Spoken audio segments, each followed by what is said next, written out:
Thank you, Hav, for that introduction. Today, I'm going to talk to you about my dissertation work, which explores pedestrian responsive signal timing strategies in urban areas. Here's the outline of my presentation today. I'll start off with a brief introduction and lay down the motivation for why this work is important. The presentation today is essentially divided into three sections. First, I'll talk about our work on pedestrian crossing behavior, where I'll present the results of an intercept survey that we did of crossing pedestrians at 4 signalized intersections. Next, I'll talk about how we used existing resources at intersections to gather pedestrian performance measures, such as pedestrian delay. And then I'll talk about our results from some simulation modeling in vSim to determine what are some control strategies that we can use for pedestrians. And I'll finally wrap it up with some conclusions, implications, and recommendations and future work. Walking is a critical component in the development of healthy and sustainable communities. In the United States, walking trips have been increasing. They've increased from 18 billion in 1990 to over 42.5 billion in 2009, accounting for about 10.5% of all trips undertaken. Locally here in Portland, Oregon, our commute mode share for walk, measured in 2007-2008, was 4%, and our target mode share in 2030 is 7.5%. However, with the increase in walking trips, pedestrian injuries and fatalities are also increasing. In 2012, there was a 6% increase in pedestrian fatalities compared to 2011. Of these fatalities, 73% occurred in urban areas and 20% occurred at intersections. Many walking trips are in urban areas and require street crossings, which could be either at mid-block or at intersections. If these crossings are either poorly operated or designed, they can both deter people from walking as well as lead to unsafe crossing behavior. When vehicle volumes are high, signal timing is often used to separate the conflicting movements in time. Traditionally, in the United States, signal timing objectives have prioritized vehicle movements at intersections by trying to minimize their delay, number of stops, and maximizing system throughput. Sometimes this leads to large and unnecessary delays for pedestrians. A nationwide survey of pedestrian and bicyclist attitudes found that the majority of walking trips were short. 67% of the trips were less than 1 mile in length. Since most of the walking trips are short, the delays at intersections imposed by these signal timing policies tend to affect pedestrians disproportionately when compared to other users. Also, in urban areas, very few trips can be made from door to door without involving walking. Walking, thus, is the essential link between the transportation system network and the origin or the destination, and therefore everyone is a pedestrian at some point each day. Signal timing is really important because it directly affects the quality of our transportation system. Signal timing is often reflective of a region's transportation policy and goals, and these goals determine the priority by which users are served at an intersection. For example, if you look at the graphic on the right, the policy in Portland states that pedestrians should be accorded the highest priority as they're the most vulnerable users of the transportation system. However, in practice, signal timing continues to prioritize vehicles at intersections over pedestrians, thus leading to a gap between policy and practice. Therefore, the question arises, how do we translate pedestrian-first policies into specific operational strategies that we can implement at intersections that are pedestrian-friendly? And this will be the focus of my talk today. So therefore, I have 3 research questions that I'm trying to answer. The first, what factors influence crossing decisions and perceptions of delay? Could these be tied to demographics, trip characteristics or perceptions of safety? Second, can we use the existing resources in the field to gather pedestrian measures of effectiveness? And what we're specifically interested in are actuations and delay. And finally, what control strategies can we design to benefit pedestrians? What then are the impacts of these strategies on different modes, and under what traffic regimes would these strategies be feasible? And the particular strategy that I'm going to spend the most time talking about today is change in signal controller mode of operation from coordination to free. I will also briefly talk about increasing permissive length and the effects on pedestrian delay. So before I move on, I'd like to briefly review the signal operation and some of the terminology that I'll be using for the rest of the presentation. In the interest of time, I'm going to just not show these videos. Signal operation at intersection can either be in coordination or in a free mode. Coordination refers to the ability to synchronize multiple intersections to enhance the operation of one or more movements in a system. In a free operation, the signal is operated in an isolated manner. The delays experienced by pedestrians are significantly different for each mode of operation. The signal, in general, is more responsive towards pedestrians during free operation.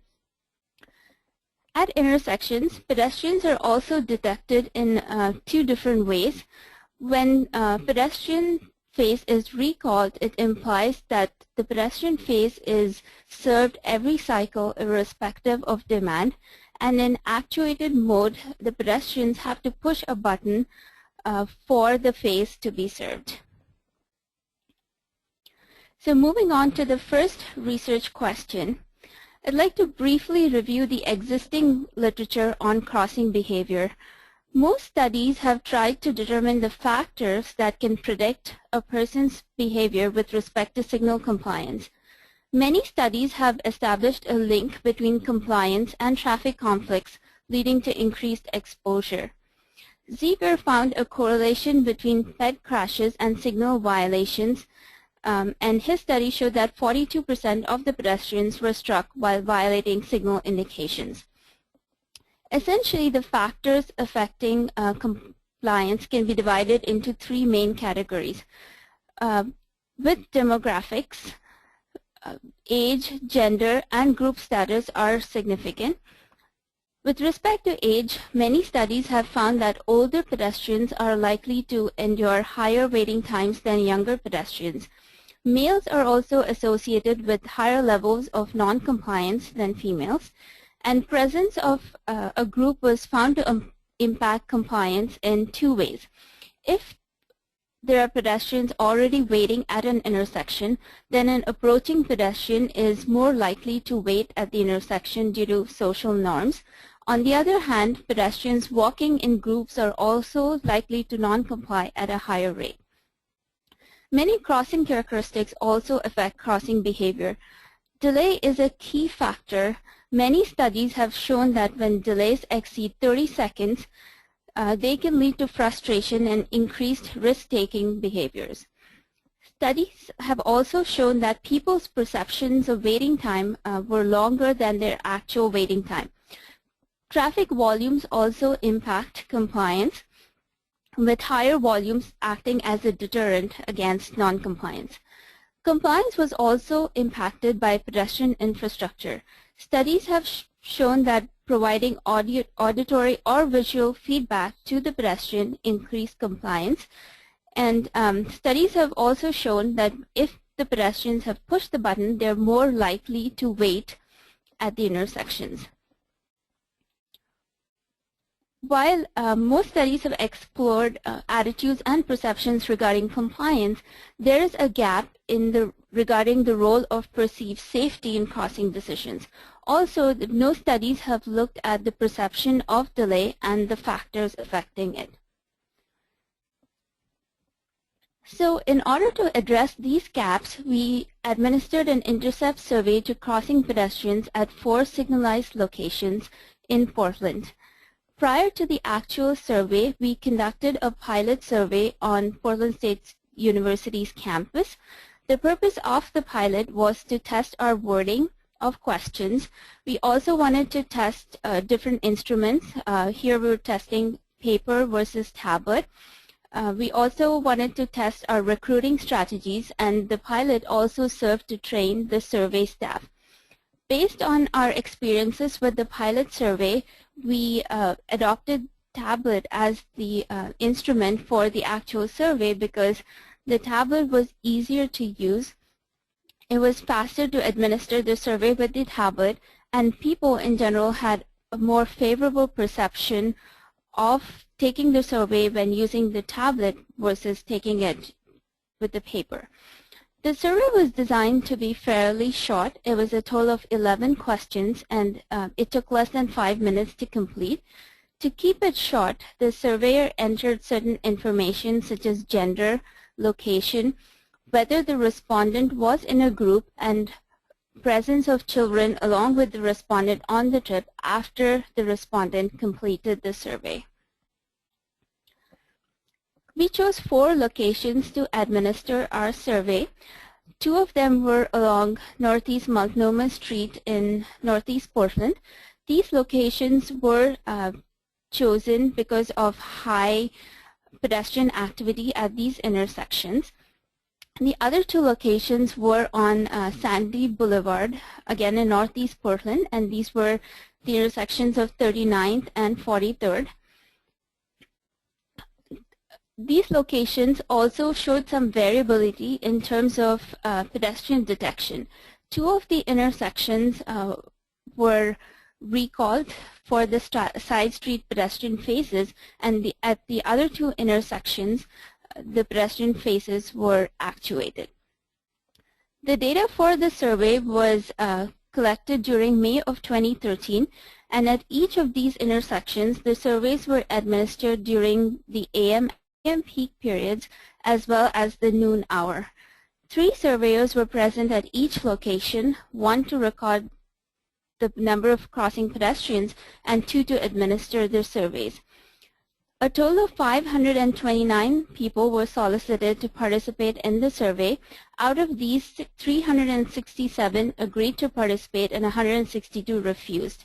So our response rate at all intersections varied between 66 and 77%, and the sampling rate varied between 16 to 33%, meeting our set target of 10%. Here are a few descriptives from our sample. Almost half of our sample was between 40 and 65 years of age. The gender split fairly even among the respondents. 98% of the people were walking by themselves and without children accompanying them during their trip, and 87% of the people were not walking in a group. With respect to trip characteristics, we found that 37% of the people that were surveyed were walking either to or from public transportation. Most of the trips were less than 10 minutes. 72% of the trips were less than 10 minutes in length. 47% of the respondents surveyed stated that they used the intersections frequently, that is 4 or more days per week. And shopping was the most common trip purpose encountered, followed by work and eating out, and these trip purposes were closely aligned with the surrounding land uses at these intersections. Respondents were also asked to answer a series of questions ranging from perceptions of safety and satisfaction with delays and crossing times, as well as their attitudes regarding crossing decisions. A majority of the respondents, as 86%, were stated that they were either somewhat or very satisfied with crossing time and delays at these intersections. With respect to perceptions of safety, a majority of the respondents, as 80%, felt that locations were either somewhat or very safe. 86% of the respondents agreed with the statement that their crossing decisions were influenced by concerns about safety. However, fewer respondents, that's only 60%, agreed their crossing decisions were influenced by concerns about whether they were violating traffic code. These findings clearly indicate that individuals value safety higher than compliance for crossing decisions. We wanted to assess the factors that contributed to satisfactions with delay and motivations for crossing behaviors, and therefore we estimated some regression models. The first model shown here, the dependent variable, is the likelihood that a person's crossing decision is based on safety. The odds ratio is shown on the x-axis, and the various variables are shown on the y-axis. Every unit increase in x increases the odds by the odds ratio. Therefore, the takeaways from this slide are that, for example, compared to shopping trips, which was our base case, people going home were 4.3 times more likely to state that their crossing decisions were influenced by concerns about safety. Similarly, respondents on work trips were less likely to state that safety was a concern while crossing, and we also found that groups were less likely to be concerned about safety while crossing. This slide here presents the likelihood of delay satisfaction along the corridors. We found that along both corridors, people who were satisfied with safety, that is, people who had positive perceptions of safety, were also likely to be satisfied with delays at these intersections. We found that people at recall intersections, so this is where the pedestrian phase for the side street was recalled, were 5 to 7 times more likely to be satisfied with delay compared to the actuated intersections, indicating that type of infrastructure and detection plays a role with respect to attitudes and perceptions. We also found that with respect to age, younger adults were less likely to be satisfied with delay compared to older adults, and this was a finding that was seen previously in earlier literature. Therefore, to summarize these findings, we found that for most people, both safety and compliance play a role in crossing decisions. However, more people cited safety as a concern than compliance, indicating that people will non-comply when they perceive the intersection as safe. Individual sensitivity to time is also a factor in crossing decisions. People who are time constrained, that is, people who are on work trips, were less concerned about safety while crossing. Respondents crossing in groups were also likely to not consider safety while crossing, and this was a finding that was in line with earlier studies. With delays, again, people who had positive perceptions of safety were more likely to be satisfied with delay. We again found a relationship between time constraints and satisfactions with delay. People who were walking to and from public transportation or who were on trips that were of short duration were less likely to be satisfied with delay. Age also has an impact on delay satisfaction. Younger adults were less satisfied. And finally, infrastructure played a role on the delay satisfaction as well. So there were a few limitations in our study. Older adults were not sufficiently captured and younger children were not included in the survey. Since these two groups are often considered the most vulnerable of the population and often depend more on walking as their primary mode of transportation than other groups, future surveys should include these groups. We also did not observe actual crossing behavior. And finally, this survey should be expanded into other languages and at more locations to gather greater insights into crossing behavior. So moving on to the second research question. So one outcome we learned from our study of the pedestrian crossing behavior was that people will non-comply if they perceive the intersection as safe. A primary driver for signal non-compliance is delay. While performance measures on the vehicle side have been well estimated and researched, research on the pedestrian side has been lagging. The highway capacity manual provides an equation to estimate pedestrian delay, which is shown on the slide up there. The heading states that delay is an effective walk time. However, previous studies have shown that this estimated delay is not and does not compare well with actual delay. So it leads us to the question, can we measure delay? And if yes, why do we need to estimate it when we can measure it? So our objective here was to measure pedestrian actuations and delay using the 2070 signal controllers and Voyage software. We implemented two methods to measure actuations and delay. Here in this study, we've defined delay as the time difference between when the pedestrian pushes the button and when the walk is served. Actuations are important because in the absence of any other pedestrian data at intersections, they can be used as a proxy for demand.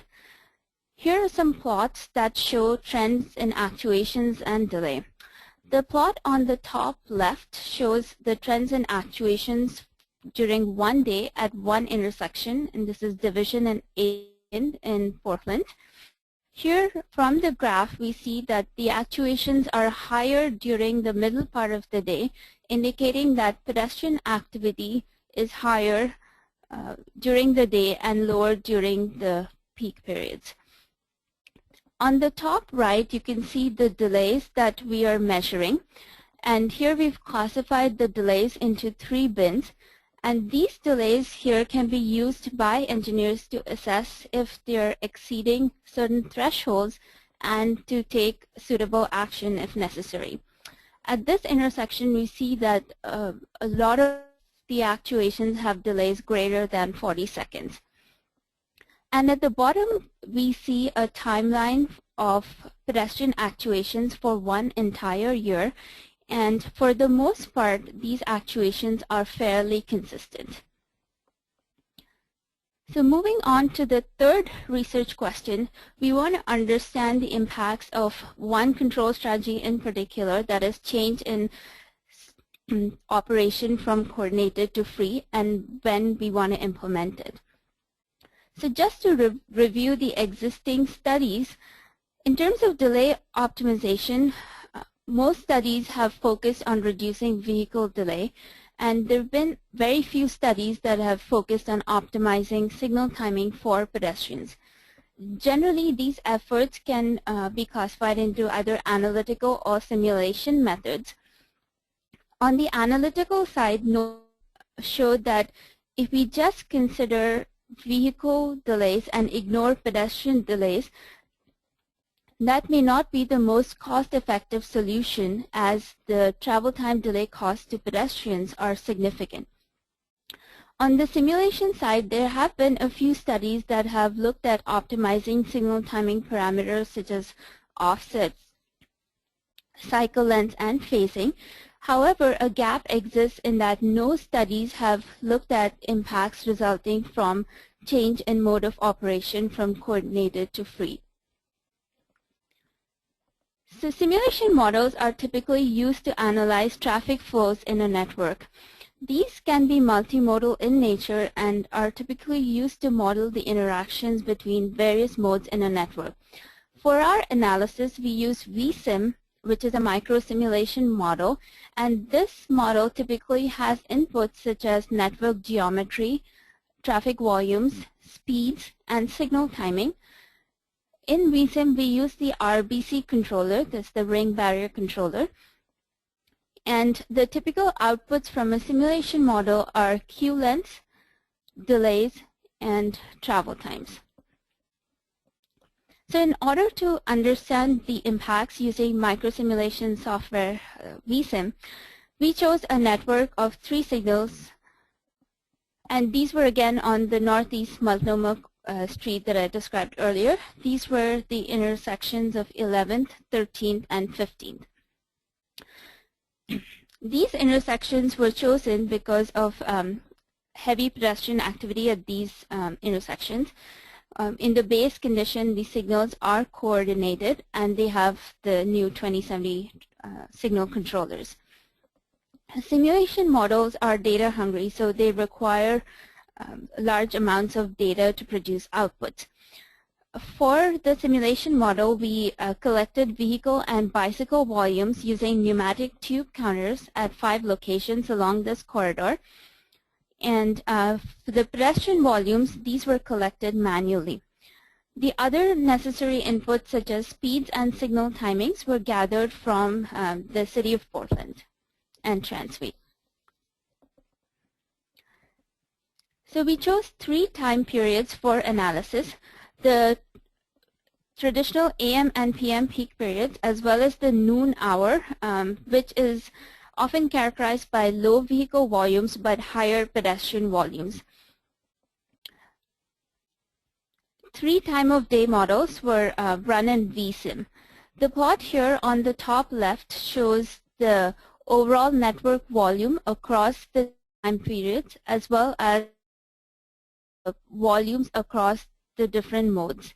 And we see here that the volumes are typically higher here during midday and PM peak, and this is because for this corridor, the intersections are adjacent to a mall, and so there is higher traffic during the midday as well as during the PM peak periods compared to the AM peak.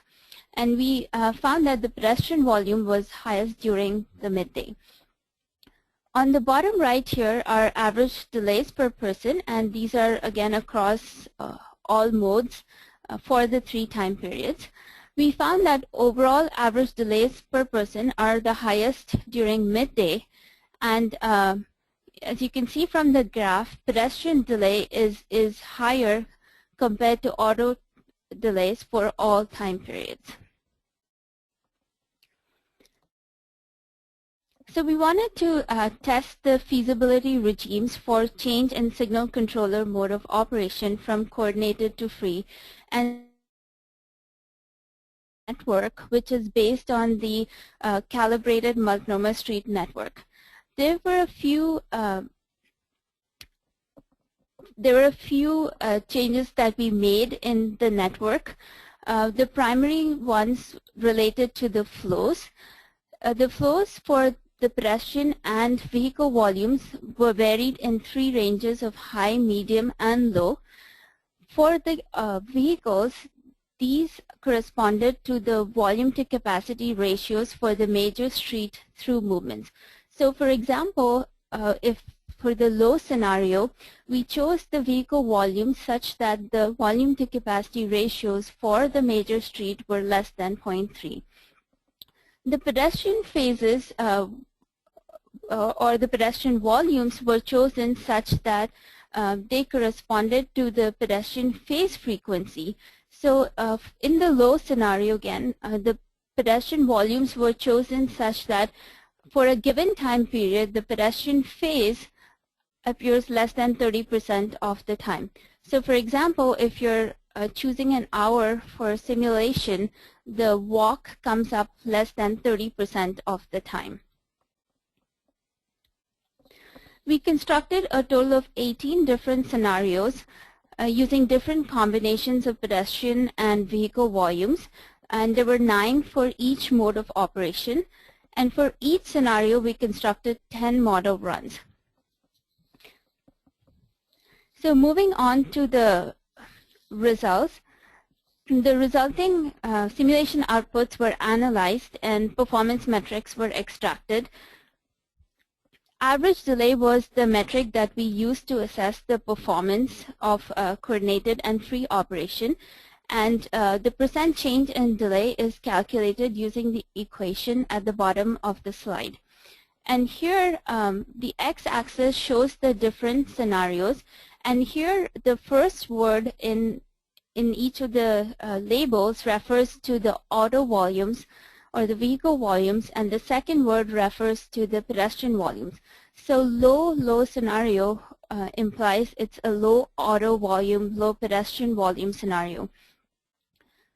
The y-axis shows the percent change in average delay per person, and the findings are that for low and medium auto volumes, free operation offers more benefits in terms of lower average delays per person than coordinated operation. And for high vehicle volumes, coordinated operation is more beneficial.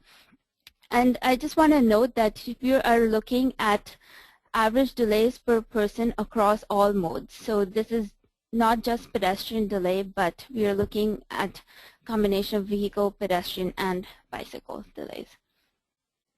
So the previous comparisons were made using existing timing, and we wanted to see if the same trend holds when the signal timing is optimized.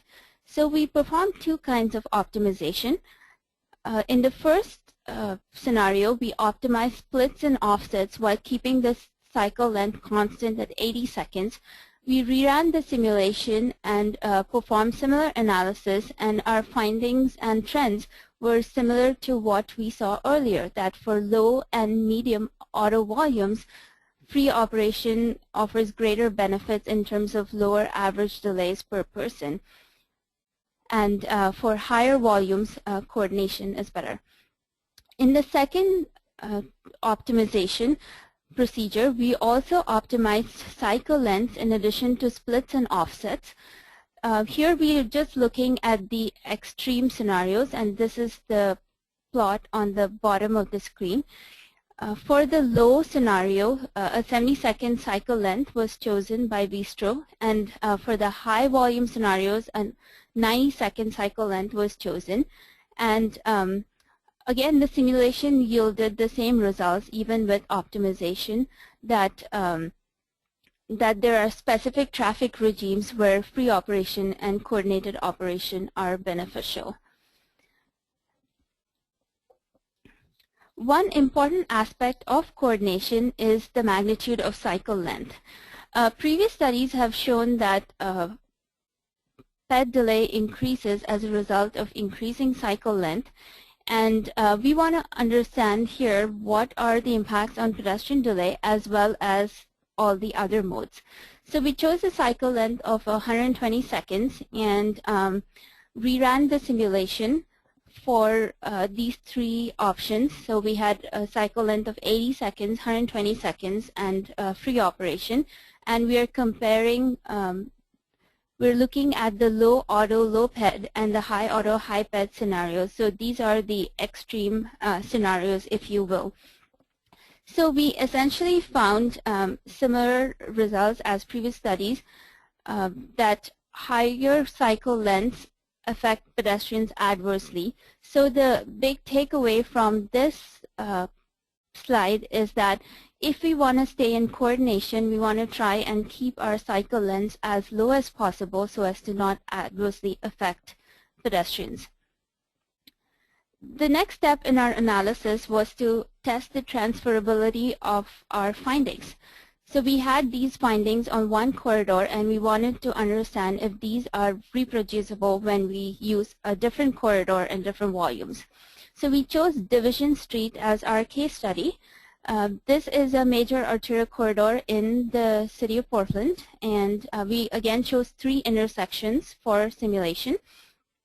The data for the simulation came from the city of Portland, and based on the existing volumes that we had, the existing volumes corresponded to the medium auto, low pedestrian volume scenario. So based on our learnings from the previous analysis, we expect that for this scenario, free delays should be lower than coordinated delays when we are looking at overall delays, so that is across all modes. The findings were in tune with our expectations. We did find that delay for all modes is lower during free operation for this corridor. We also went ahead and simulated the extreme scenarios, as you can see in the plot on the bottom of your screen. And again, the trend was very similar to what we saw earlier, indicating that these results are reproducible. So the plot here is an attempt to tie all our learnings together and provide some guidance. The x-axis here shows pedestrian actuation frequency, so which is essentially the number of cycles that have pedestrian calls expressed as a %. So again, if we are in the low scenario, so less than 30% of the cycles in that 1 hour or any time period that you consider will have pedestrian calls. The y-axis is the volume to capacity ratios for the major street. So based on our findings, we are recommending that when your volume to capacity ratios for the major street are lower than 0.5, the signals be operated in a free mode. For the moderate V over C ratios, that is between 0.5 and 0.8, coordination is recommended, but we recommend the option of managing the pedestrian service response, especially if the pedestrian volumes are low or medium. And by managing pedestrian service response, we are talking about making the signals more responsive to the pedestrians during coordination. And we can employ strategies such as increasing the permissive length, or we can also implement pedestrian priority, that is allowing a signal to go out of coordination to service the pedestrian.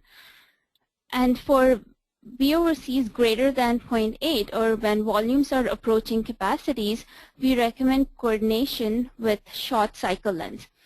If the actuation frequency for the pedestrians is less than 70%, we recommend that the signals be equipped with push buttons and the pedestrian face be actuated. However, if it is more than 70%, we recommend that the signals be placed in recall for the pedestrian faces. So in order to apply these strategies, the inputs we would need from the field would be traffic volumes, and these are typically collected by the agencies either from inductive loops or other detection devices. We also need pedestrian actuations and delays, and these can be collected from the signal controller using similar methods to what we had outlined. These strategies can be applicable at locations where you have high pedestrian traffic generators, such as malls or schools, or at intersections where you have high pedestrian delay or intersections with low compliance. So before I conclude, I also wanted to talk about another strategy that could benefit pedestrians, which I had alluded to earlier, that is increasing permissive length. Permissive length or permissive period refers to the time in the cycle during which, if there is a call on the non-coordinated phase, the controller is able to switch to the non-coordinated phase. We conducted a field test where we looked at a coordinated intersection, and in the base case, the signal was coordinated and the permissive length was 19 seconds, and it was auto-calculated by the controller. We constructed 3 scenarios where in the first scenario, we increased the permissive to 28 seconds. In the second scenario, we increased it to 35 seconds. And in scenario 3, we kept the original permissive of 19 seconds in the peak periods, but increased it to 35 seconds in the off-peak periods. The delays were collected using the methods that we established and that I had talked about previously, using voyage and internal logic commands. And the plot here shows the cycle length on the x-axis and the average pedestrian delays on the y-axis. There are two key takeaways from this plot. The first is we see clearly that as cycle length increases, pedestrian delay increases.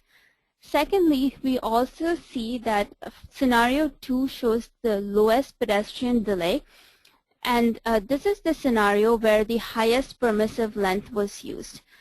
So this is another strategy that could be employed to reduce delays for pedestrians. So to conclude, understanding pedestrian crossing behavior is fundamental to designing and operating safe crossing facilities. Based on an intercept survey, we found that safety plays a larger role than compliance in crossing decisions. We found that trip purpose and group status influence crossing decisions, and time constraints and type of pedestrian detection infrastructure influence the pedestrian satisfaction with delay. Based on our simulation work, we found that for the parameters that we assumed, free operation was generally beneficial for pedestrians. Coordination was found to benefit primarily the major street-through movements, and in this research we're treating all users equally, that is, we're not applying any weighting strategies, and with that we recommend free operation at VOCs less than 0.5, coordination with the ability to manage response for the moderate volume to capacity ratios is between 0.5 and 0.8, and coordination with short cycle lengths for VOCs higher than 0.8. There are a few implications and recommendations from these research. There is growing interest in performance measurement for arterial operations, which often require high quality, high resolution data. Many agencies collect little or no data, and if data is collected at all, it is often thrown away. So there is definitely value to collecting and archiving data to derive performance measures. We also want to consider all users while developing signal timing. The traditional practice of timing signals for vehicles alone should be reevaluated within the context of livability. As cities seek to improve livability and seek to transform streets into public places that promote interactions, we need a new approach that considers the needs of all users. So the trade-offs that we want to keep in mind are safety versus efficiency, and also trading off pedestrian delay versus auto delay. And finally, the 3 E's, or the engineering, education, and enforcement measures to promote pedestrian compliance and safety. And we should design effective measures that combine all 3 tools. So in terms of future research, there is definitely benefits to continuing investigation into control strategies for pedestrians. Most of the strategies so far have looked at pedestrian improvements through a safety lens, and very few strategies have looked at improving efficiency for pedestrians. So that is an area of research. We also want to understand the impacts of increased permissive length on other modes. The test that we performed at one intersection, we were just able to gather pedestrian delay, but we were not able to understand the impacts on vehicles and other modes. And finally, we also want to see if we can develop a pedestrian priority service. And this is, again, trying to prioritize the PED and service the PED in coordination by allowing the signal to go out of coordination. Currently, we are working on a NITC-funded project titled Improving Walkability Through Control Strategies at Signalized Intersections, and so please stay tuned for the results.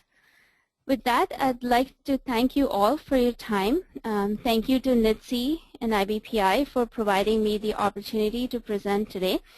Also like to thank my committee, Dr. Monsier, Drs. Bertini, Clifton, and Fountain. Peter and Ty from the City of Portland, Alex Kiheri from PTV, and Miranda Wells from HTR, and other lab members and colleagues. Thanks, Sirisha. That was great, and it generated quite a few questions. So it looks like we have about 15 questions that came in while you were presenting. So I'll just go through the questions in the order they were posed to us. So the first question is, 20% at intersections for pedestrian fatalities seems low. What are the other larger percentages for locations that you evaluated? So in our study, we did not look at safety or fatalities. Those figures were pulled from NITC's report. Okay.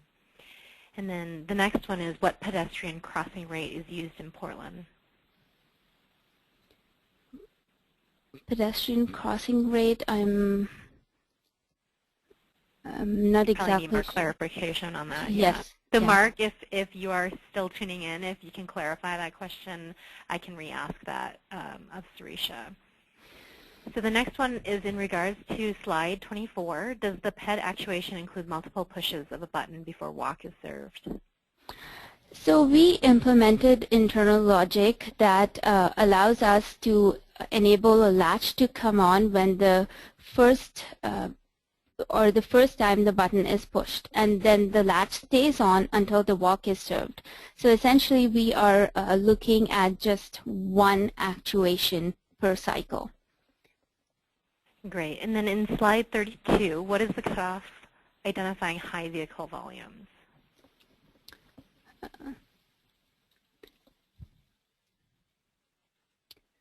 Can you repeat that again, Hal? What is the cutoff identifying high vehicle volumes?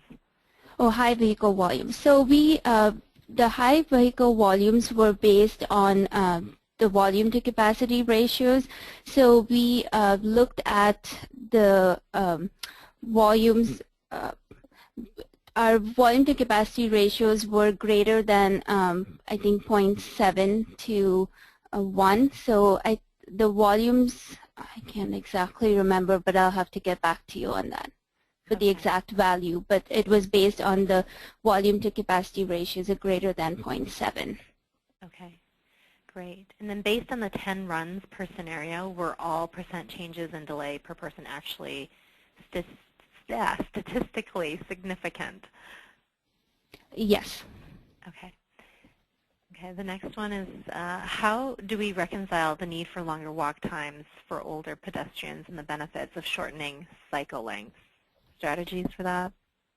Yeah, that is an excellent question, and I think we definitely have not delved into that topic in our study. I think that's an area that definitely needs more research. So as we could probably look into that as a part of our new project. Yeah, that's what I was thinking, that might be a good question that can help inform this new project that you have. Mm-hmm. What were the thresholds for low auto, medium auto, and high auto? So again, the thresholds were based on volume to capacity ratios for the major street. For the low auto scenarios, we volume that the C's were less than 0.3, and for the medium it was between 0.3 and 0.7, so volumes that corresponded to these ratios. And for the high, it was over 0.7. Okay, so these next two questions relate to the transit aspect. So does HV as a mode mean buses? And if so, how many people were assumed to be on each bus for the purposes of calculating per person delay? So in this study, we did not look at buses. However, we did run a simulation to see how buses would affect it. And it's here. So with buses, we just ran a test case, and we assumed 1% volume, so about 6 buses. the occupancy was 30. And what we found was the behavior or the delays were very similar to vehicles, except the delays were slightly higher because of the lower speeds for the buses. So I think the findings that we have from the vehicles could be transferable to buses as well, but we did not use them specifically in the simulation since the network was fairly short. Okay.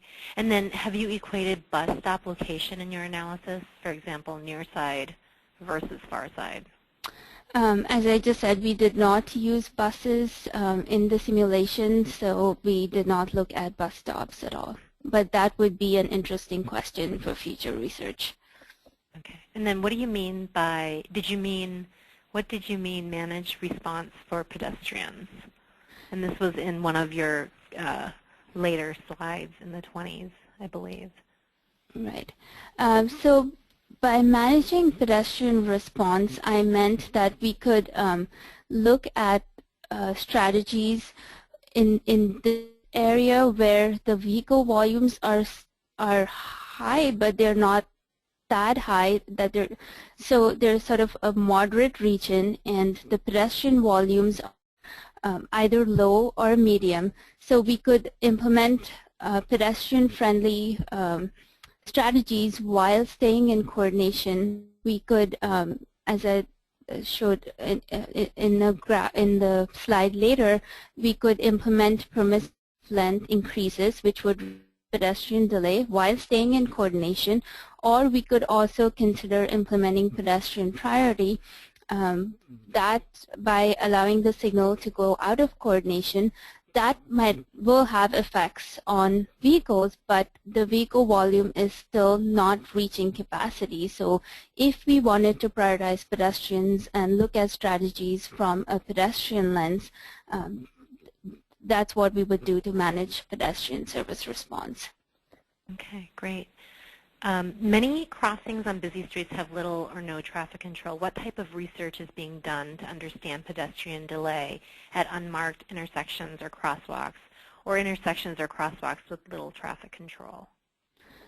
That is a good question, and I will probably have to get back to you on that. My focus was mainly on signalized intersections, so I haven't looked very much into that.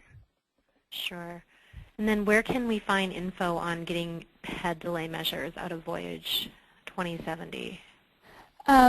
We can probably post a slide, and I should have done that earlier, but when we post these slides on the NITC website, I can post links to our papers which describe how we got the pedestrian delay measures out of Voyage. Okay, and this one you may not have the answer to, but I'm going to ask it anyway. Any pedestrian versus flashing yellow arrow research? Actually, my former advisor, Dr. Chris Monsier, did some excellent work on pedestrian conflicts and flashing yellow arrow, and I believe it was Utrecht and NITC funded project. So, so if you are able to go to the NITC or Utrecht website, you should be able to download that report. And you're right. So yeah, we can also send out a link to you with that research project results. So does the Vonage software record each button push as a call for PED service, or only the first button until the PED cycle comes up? And I think you had responded to that. Yes. And if every push, how do you control for one person pushing the button multiple times? And then if only the first push, how do you account for multiple PEDs arriving after the first push, but before the cycle is served? Yeah, so to answer the first part, yeah, so we are controlling by enabling a latch to come on, and then that latch stays on till the walk is served. So the push button's activated, the latch comes on, and the latch stays on until the walk is served. So that's our delay. So we are not recording multiple presses after that first actuation has been recorded. And to the second part of the question, yes, that is a limitation, that we do not know how many pedestrians are at the intersection or crossing when there is one actuation. So, and there is no way of knowing that currently. There has been some research done at Portland State by Dr. Figliozzi and Dr. Norback on trying to equate the number of actuations to demand using using some factors, and it was as part of a ODOT report on bicycle and pedestrian counting technologies, so we can make that link available as well. Okay, great. Yeah, and so this question is probably a quick one. Were there PED bridges where the study was undertaken? How would this change the results?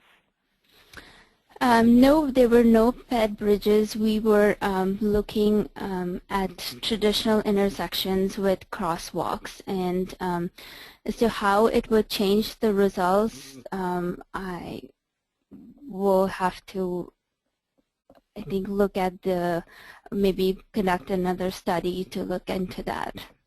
Okay, and then we have two more questions. In your opinion, what are best practices for employing actuation versus recall at signalized intersections? So the other studies that I have seen which sort of recommend the same thresholds of about 70 to 75% of when the actuation rate exceeds that, you want to keep your signals in recall as opposed to actuation. From our crossing behavior study, we found that people are more satisfied at recall intersections with delay than actuated intersections, and the crossing behavior has or attitudes and perceptions have an impact on the decisions that people take when they cross the street. So, it totally depends on the volumes and the pedestrian activity at the intersections. Okay, and for our last question, what is the definition of permissive length? So permissive length refers to the period during the cycle during which when the signal is in coordination, it is able to switch from the coordinated phase to the non-coordinated phase. So the way I think about it is if you're in an elevator and you're riding and you want to stop at a floor, but the elevator is already in motion, if you miss the period, that time window, then the elevator is not going to be able to service that request for you. So that's what permissive period refers to. So it's that window where if you get your call in as a pedestrian, you'll be served that same cycle. If you miss that window, you'll be served in the next cycle, thereby increasing your delay. So if we can find ways to increase that permissive so that the later approaching pedestrian can be served in the same cycle, then we've effectively reduced the delays for pedestrians. Great. Thanks, Sirisha, and thank you for your great presentation. I think the Q&A helped to raise some additional research questions to further your work in this area. So thank you, everyone, for tuning in. This concludes our webinar. Thanks for joining us today, and thanks again for Sirisha for sharing our work. We are looking for your feedback so that we can continue to offer relevant webinars in the future. So we will be sending out an email with a short evaluation survey, and we'll also be in touch with you with information about professional development credits. And as always, you can view other professional development offerings on our website, www.nitc.us. Thank you, and this concludes our webinar.